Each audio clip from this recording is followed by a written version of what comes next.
9. Antelope Canyon, Arizona. Kicking off our list at number 10, imagine walking through a sculpture carved by Mother Nature herself.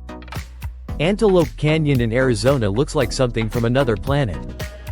This narrow slot canyon was carved over thousands of years by flash floods and wind, creating these incredible wavy walls that seem to dance in the light. The magic happens when sunbeams pierce through the opening above, creating these ethereal light pillars that photographers dream about.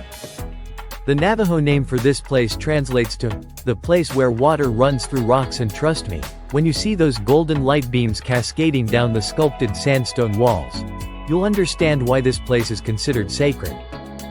Pro tip: visit between March and October for the best light shows, and book your tour in advance.